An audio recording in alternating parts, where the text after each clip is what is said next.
বাজানের চক্ষু বন্ধ করে মনকে বুঝাও। বাজান তোমার ভিতর থেকে যখন রুটা বের হবে, এখন তাকাইয়া দেখো, বল কেউ দৌড়ায় বাজারে বাঁশ কাটার জন্য, কেউ দৌড়ায় বাজারে ঘরে কাপড় কেনার জন্য, কেউ দৌড়ায় কবর খোদার জন্য, কেউ দৌড়ায় বড়ই পাতা দিয়া গরম পানি খাওয়ার জন্য।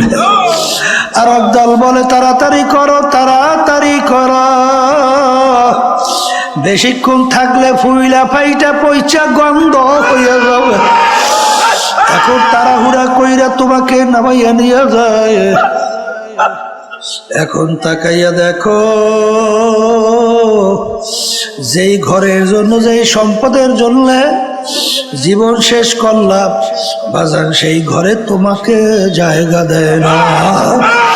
হারামকে হারাম মনে করো নাই, ঘুষকে ঘুষ মনে করো নাই। বাজান যেই সম্পদ তুমি আমার মালিকের হুকুমের বিরুদ্ধাচারণ করলা, রসুলের হুকুমের বিরুদ্ধাচারণ কইরা কামাই করলাম, এত টাকা রাখবা কোথায়? কাপড়ে যে পকেট না। এই আল্লাহর বান্দারা, পর্দা আলে মা বোনেরা, এখন তাকাইয়া তাকাইয়া মনকে বুঝাও রে মন। আল্লাহ, তোমার গায়ের জামাটা পর্যন্ত কাইটা বের করে ফেলায়, কোমরের টাকা চাবিটা কাইটা নিয়ে যায়। এখন তাকাইয়া দেখো, সাদা 3টা কাপড় দিয়া তোমাকে প্যাঁচ দেয়, মাথার ভিতরে, মাজার ভিতরে, পায়ের ভিতরে বাঁধে। এখন তাকাইয়া দেখো, কেমন একটা প্যাকেট করে ফালাইয়া রাখছে। এখন মনটাকে বুঝারে, মন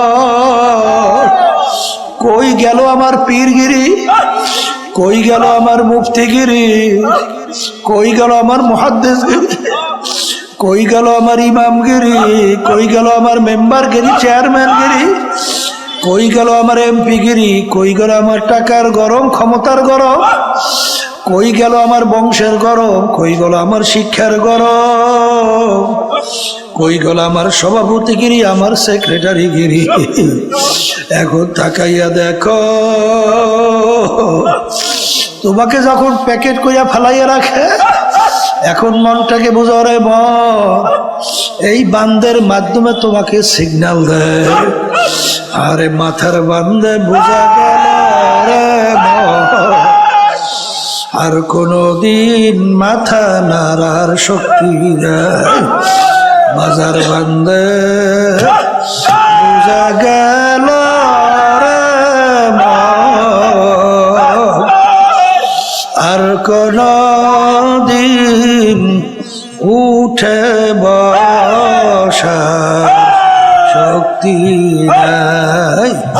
পায়ের বান্দে বুঝা গেল রে মন, আর কোনদিন হেঁটে চলার শক্তি নাই।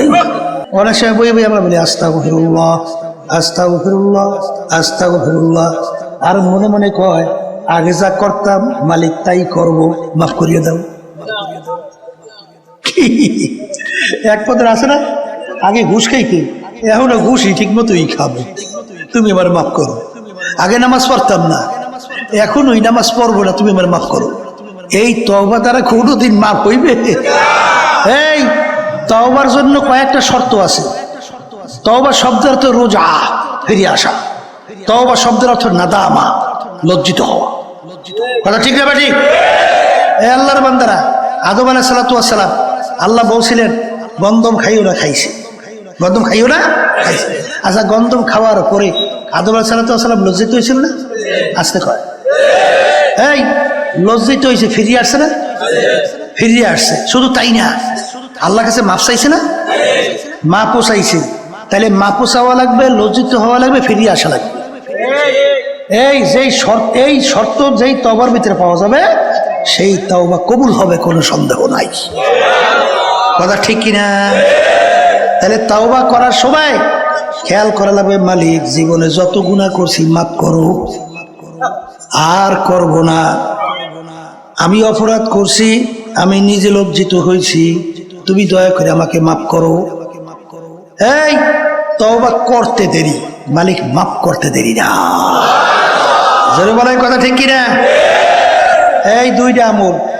3 নম্বর আমল, মালিকের কাছে বেশি বেশি বলা লাগবে, রব্বুল আলামিন আপনি আমাকে বেহেশত দান করে। রমজানের ভিতরে বিশেষ করে এই 4টি আমলের কথা বেশি বেশি বলতেছি, কথা ঠিক না? ঠিক, এর সবসময় আমল করব, কিন্তু রমজান একটু বেশি। তাহলে আল্লাহ রাব্বুল আলামিনের কাছে বেহেশত চাওয়া লাগবে। তা বেহেশত যখন চাবই, চাইলে কেউ ছোটটা চায়? চাইলে তো বড়টাই চাওয়া লাগে। তাহলে সবচেয়ে বড় বেহেশতের নাম হলো ফেরদাউস।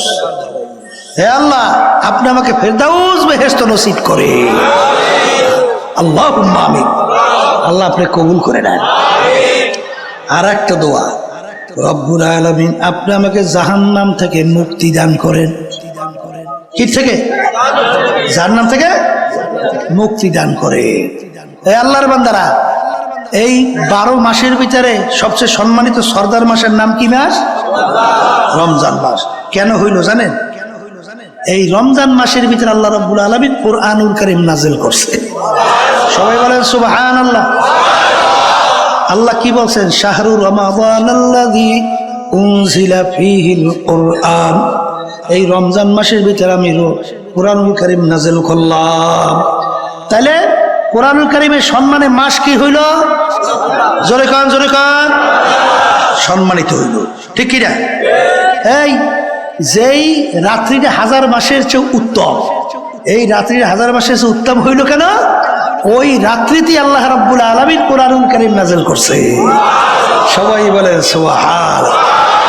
আল্লাহ রাব্বুল আলামিন বলছেন, ইন্না আনজালনাহু ফি লাইলাতিল কদর ওয়া মা আদরাকা মা লাইলাতুল কদর লাইলাতুল কদরি খায়রুম মিন আলফি শাহর তানাজ্জালুল মালাইকাতু ওয়ার রূহ ফিহা বিইজনি রাব্বিহিম মিন কুল্লি আমর সালামুন হিয়া হাত্তা মাতলাইল ফাজর। তাইলে ওই রমজান মাসের ওই রাত্রিতে কুরআনুল কারীম কি হয়েছে না? তাইলে ভালো করে বোঝেন, এই কুরআনুল কারীমের সম্মানে মাস কি হইল? সম্মানিত। বলেন, এই কুরআনুল কারীম নাযিল হওয়ার কারণে রাত্রি কি হইল? সম্মানিত হইল। যেই নবীর উপরে কুরআনুল কারীম নাযিল হইল, সেই নবী সমস্ত 1 লক্ষ বা 2 লক্ষ 24,000 নবী রাসূলদের ভিতরে সম্মানিত। কি জোরে বলেন কথা ঠিক না? ঠিক। যেই উম্মতের উপরে কুরআনুল কারীম নাযিল হলো, সেই উম্মত সমস্ত নবীদের উম্মতদের ভিতরে সম্মানিত। কিসের কারণে? কুরআনুল কারীমের সম্মানের কারণে। কথা ঠিক কিনা? এখন আমার ভাইদেরকে বলবো, পর্দা আলে মা বোনদেরকে বলবো, কুরআনুল কারীমের সম্মানে মাস সম্মানিত, রাত্রি সম্মানিত, নবী সম্মানিত, উম্মত সম্মানিত। এখন যেই আল্লাহর বান্দা বান্দি কুরআনুল কারীম অনুযায়ী নিজের জীবনকে পরিচালনা করবে, সেই ব্যক্তিও সমস্ত মানুষের ভিতরে সম্মানিত। বলেন কথা ঠিক কিনা? বাস্তবতা আছে না নাই? আয়েশা সিদ্দিকা রাদিয়াল্লাহু তাআলা আনহা, তাকে একজনে প্রশ্ন করলেন যে আল্লাহর রাসূলের চরিত্র ছিল কি? একটু বলেন, আল্লাহর রাসূলের চরিত্র কি ছিল? তখন তিনি ধমকের সুরে বলে, তুমি কি কুরআনুল কারীম পড়ো নাই? বলে পড়ছি তো। বলে খুলুকুহুল কুরআন। পুরা 30 পারা কুরআনুল কারীম হলো আল্লাহর রাসূলের চরিত্র। তাহলে আমার নবী সমস্ত মানুষের ভিতরে, সমস্ত আউলিয়াদের মধ্যে, সমস্ত নবীদের ভিতরে সম্মানিত। কথা ঠিক কিনা? এখন আমার বাজানদেরকে বলবো, দুনিয়াতে সম্মানিত হইতে চান? আস্তে কয়। আখেরাতে সম্মানিত হইতে চান? তাহলে দুনিয়া এবং আখেরাতে যদি সম্মানিত হইতে চান, তাহলে কুরআনুল কারীম অনুযায়ী নিজের জীবনকে পরিচালনা করেন, তাইলে আল্লাহ সম্মান দান করবে। বাস্তবতা আছে না নাই? এই সৌনে আল্লাহর কত ফজল করি রহমাতুল্লাহ আলাই, কি আল্লাহ তাকে সম্মান দিছিল? আসতে কয় দিছিল। কেমন সম্মান জানেন? আল্লাহ বলছেন, আমার ওলিদের সম্মানে, এর বিরহে বেদনায় আসমান পর্যন্ত কান্দে। হাদিসের ভিতরে আসছে, আল্লাহর কুতুব দুনিয়া থেকে বিদায় হওয়ার পরে আসমান কাঁদছিল? দেখছেন কেটে কেটে দেখছেন? আল্লাহু আকবার। এই আকাশ একেবারে জগজগে পরিষ্কার। হঠাৎ আকাশটা একটু হালকা মেঘাচ্ছন্ন হইয়া পিরি পিরি পিরি পিরি একটু আকাশ আসমান কাইয়া আবার মেঘ কাইটা যেই সূর্য সেই সূর্য, যেই পরিষ্কার সেই পরিষ্কার। কি বুঝলেন কি? হ্যাঁ, আল্লাহর বান্দা দাদাদের রহমাতুল্লাহর কথা শুনছিলাম। বয়ান করতে করতে একসময় বলছিল যে মানুষ তোমরা তো আমার কথা শোনো না, গরু কি যদি বলি গরু আমাদের কথা শুনবে। এই কথা বললে দূরে একটা গরু, দাদাদান বলে এরকম হাত উঠেই বলে গরুর দিকে আয়। ডাক দেওয়ার সঙ্গে সঙ্গে রশি সেইরা গরু এসে সামনে দাঁড়িয়ে গেছে। কি পশুরা সম্মান করে না? সাহাবায়ে কেরামদের জামাত জানেন না? এই এক এলাকায় যখন দিনের দাওয়াত দিতে গেল, এলাকার লোক এত খারাপ, দাওয়াত তো গ্রহণ করলোই না, বরঞ্চ সাহাবায়ে কেরামদের একটু বসার জায়গাও দেয় না। এখন রাত্রি হয়ে গেছে, কোথায় বসবে, কোথায় থাকবে? সাহাবায়ে কেরামদের আমি সিদ্ধান্ত নিল যে আজকে রাত্রে আমরা জঙ্গলের ভিতরে রাত্রি যাপন করব। এর মধ্যে জঙ্গলের ভিতরে তো বাঘ, সিংহ, হিংস্র প্রাণীর কোনো অভাব নাই। যখন সাহাবায়ে কেরামদের জামাত যখন দলে বলে জঙ্গলের ভিতরে ঢোকে, তখন কাফেররা হাসাহাসি করে। শুনছি মুসলমানের দলে বলে পাগল। এখন বাস্তবই তো দেখি পাগল। ওরা জঙ্গলের ভিতরে ঢুকতেছে, জঙ্গলের ভিতরে হিংস্র প্রাণীর কোনো অভাব নাই। এই সব তো খাইয়া শেষ করে ফেলবে, আগামী দিনে একজনকেও তো পাওয়া যাবে না। সাহাবায়ে কেরামদের জামাত ঢুকছে, জঙ্গলে ঢুইকা আমির জংলা পশু পাখিকে লক্ষ্য করিয়া বক্তব্য দেয়। কি দেয়? হে জঙ্গলের পশু পাখিরা, আমরা একদল আল্লাহর রসুলের সাহাবারা আসছি। আজকে আমরা রাত্রে এখানে জঙ্গলে যাপন করতে চাই। আজকে রাত্রে আমরা এখানে থাকতে চাই, তোমরা এখান থেকে সইরা যাও। এ কবরের যাত্রীরা, আল্লাহর বান্দারা, পর্দার আলে মা বোনেরা, আমির বক্তব্য দিতে কথার কথা দেরি, বাঘ তার বাচ্চাকে মুখের ভিতরে কামড় দিয়া দৌড়, সিংহ তার বাচ্চাকে নিয়ে দৌড়য়, গর্তের ভিতর থেকে সাপ উঠা দৌড়ের পর দৌড়, এমনকি গর্তের পিপিলিকা পর্যন্ত ওইটা পুরা জায়গায় একেবারে পরিষ্কার। কি এই পশু পাখি সম্মান করে কি করে না? জোরে কান করে। এই জন্য আমার ভাইদেরকে বলবো, পর্দা আলে মা বোনদেরকে বলবো, যদি দুনিয়াতে আখিরাতে শান্তি চাও, সম্মান চাও, বাজান কোরআনুল কারীম অনুযায়ী নিজের জীবনকে গঠন করো। যদি গঠন করতে পারো, দেখবা দুনিয়াতেও সম্মানিত, আখিরাতেও আমার মালিক সম্মানিত করে উঠাইবে। জোরে বলে কথা ঠিক না বে ঠিক? এই আল্লাহর বান্দারা, পর্দা আলে মা বোনেরা, যেই ঘরটা কোরআনুল কারীম অনুযায়ী ঘর পরিচালিত হবে, ওই ঘরটাও কিন্তু সমাজের ভিতরে সব ঘরের ভিতরে সম্মানিত ঘর হিসেবে পরিচয় লাভ করবে। যেই সমাজটা কোরআনুল কারীম অনুযায়ী চলবে, ওই সমাজটাও সমস্ত সমাজের ভিতরে সম্মানিত এবং এই সমাজ হিসেবে পরিচয় লাভ করবে। যদি বলেন কথা ঠিক কিনা? যেই রাষ্ট্র কোরআনুল কারীম অনুযায়ী চলবে, ওই রাষ্ট্র কিন্তু সমস্ত দেশের ভিতরে সম্মানিত রাষ্ট্র হিসেবে পরিচয় লাভ করবে। কথা ঠিক না বা ঠিক? এই জন্য আমার বাজানদেরকে বলবো, পর্দা আলে মা বোনদেরকে বলবো, বাজান ওয়াজ তো শুনলাম, আমল করা হইলো সবচেয়ে বড় কথা। ঠিক কিনা? এই আল্লাহর বান্দারা, পর্দা আলে মা বোনেরা, আমি আপনাদের সামনে আয়াত শরীফ তেলাওয়াত প্রথম করছিলাম। আল্লাহ রাব্বুল আলামিন বলেন, প্রত্যেকটা জানদার যাদের রূহ আছে, একদিন না একদিন তার মৌতের শরাব পান করা লাগবে।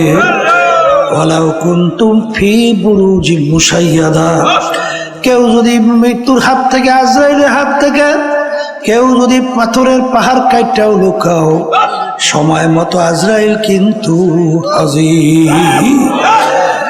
বাজান মরণ তো লাগবি।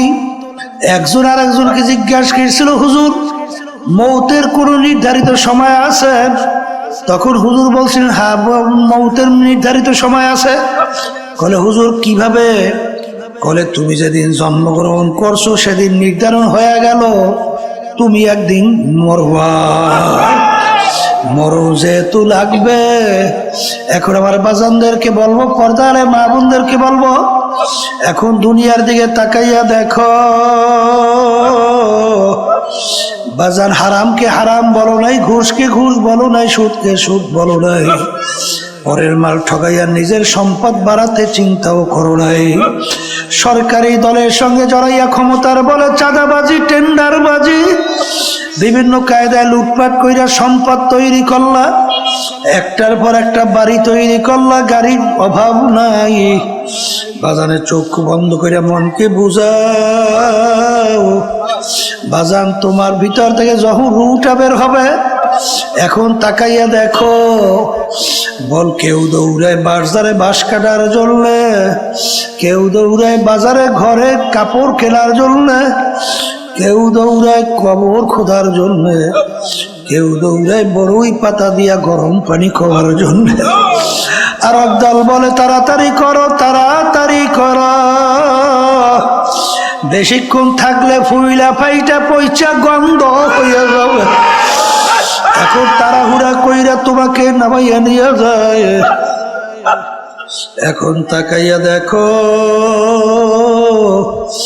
যেই ঘরের জন্য, যেই সম্পদের জন্য জীবন শেষ করলাম, বাজান সেই ঘরে তোমাকে জায়গা দেয় না। হারামকে হারাম মনে করো নাই, ঘুষকে ঘুষ মনে করো নাই। বাজান যেই সম্পদ তুমি আমার মালিকের হুকুমের বিরুদ্ধাচারণ করলা, রসুলের হুকুমের বিরুদ্ধাচারণ কইরা কামাই করলাম, এত টাকা রাখবা কোথায়? কাপড়ে যে পকেট না। এই আল্লাহর বান্দারা, পর্দা আলে মা বোনেরা, এখন তাকাইয়া তাকাইয়া মনকে বুঝাও রে মন। আল্লাহ তোমার গায়ের জামাটা পর্যন্ত কাইটা বের করে ফেলায়, কোমরের টাকা চাবিটা কাইটা নিয়ে যায়। এখন তাকাইয়া দেখো, সাদা তিনটা কাপড় দিয়া তোমাকে প্যাঁচ দেয়, মাথার ভিতরে, মাজার ভিতরে, পায়ের ভিতরে বান্ধে। এখন তাকাইয়া দেখো কেমন একটা প্যাকেট করে ফালাইয়া রাখছে। এখন মনটাকে বুঝারে মন,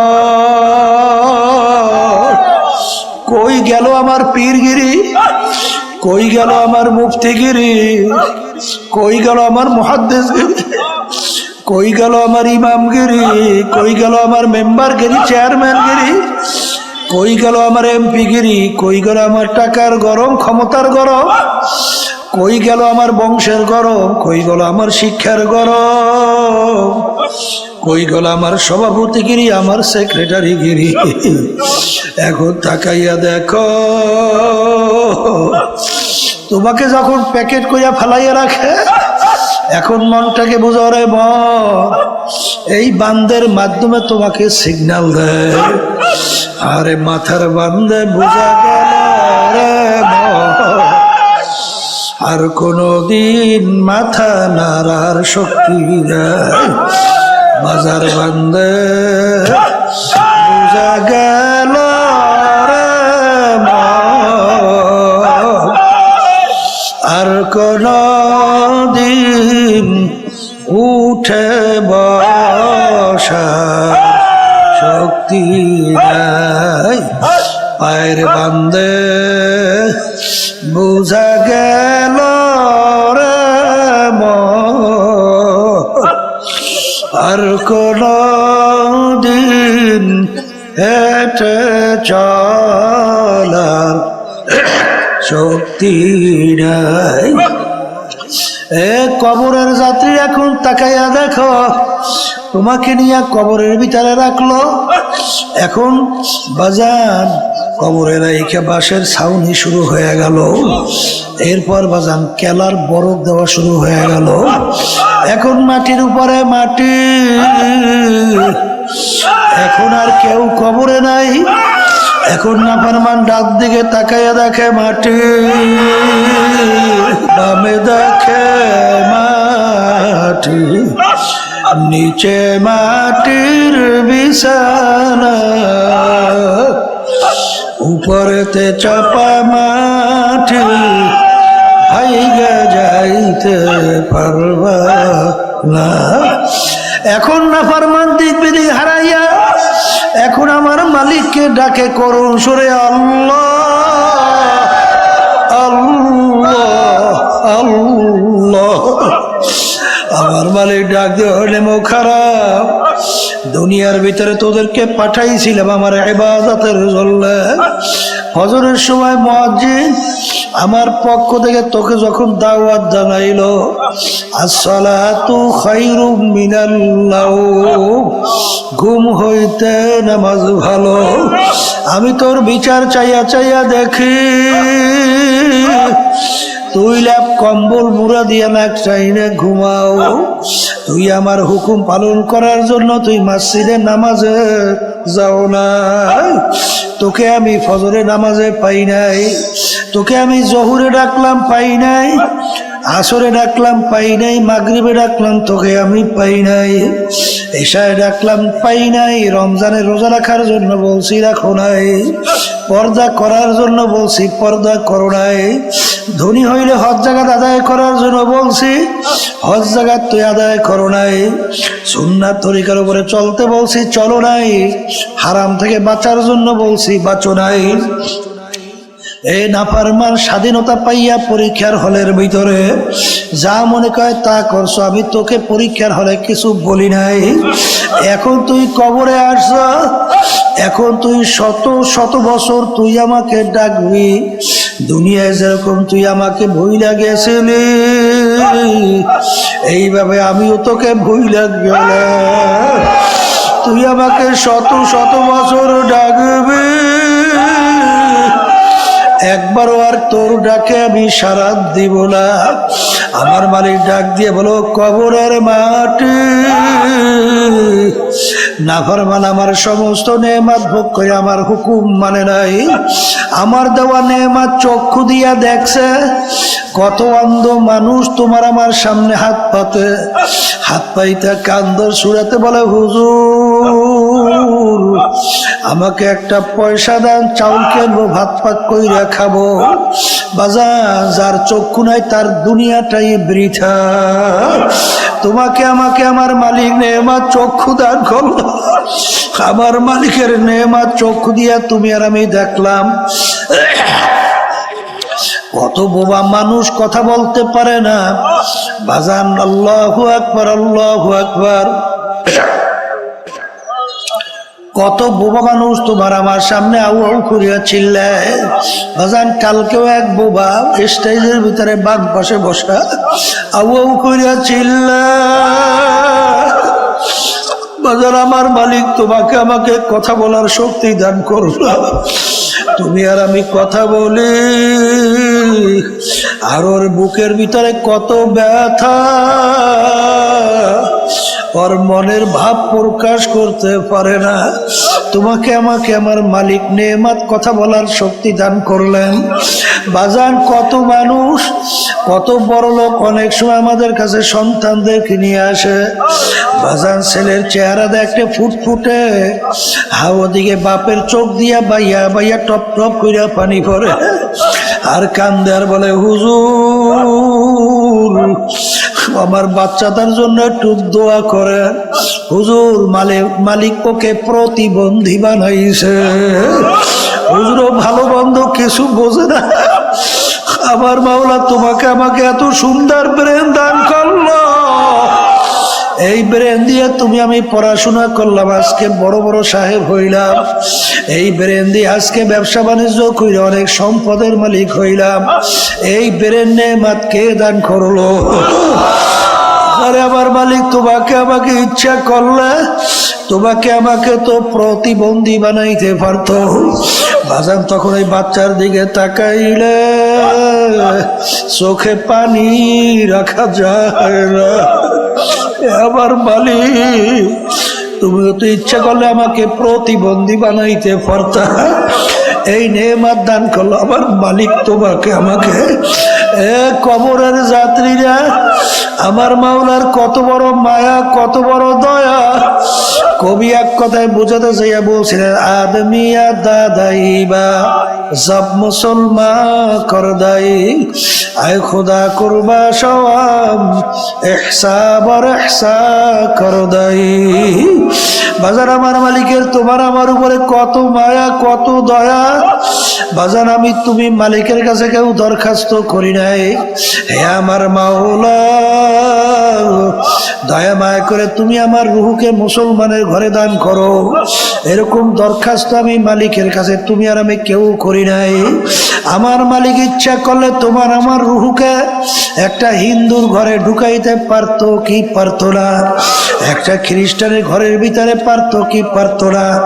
অন্য বিজাতিদের ঘরে দিতে পারতো কি পারতো না? তখন তুমি আর আমি একজন হিন্দুর বাচ্চা হইয়া দুনিয়া জন্ম হইয়া যাইতাম। আমার মালিক দয়া মায়া কইরা তোমার আমার রুহকে মুসলমানের ঘরে দান করলো। আজকে তুমি আর আমি পরিচয় দিই, আমি আব্দুল করিম, আমি রেজাউল করিম।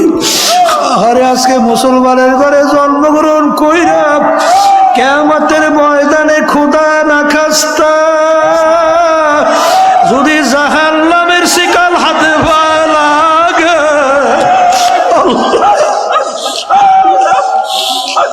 এর সে কপাল পোড়ার সারে জাহানে হইতে পারে।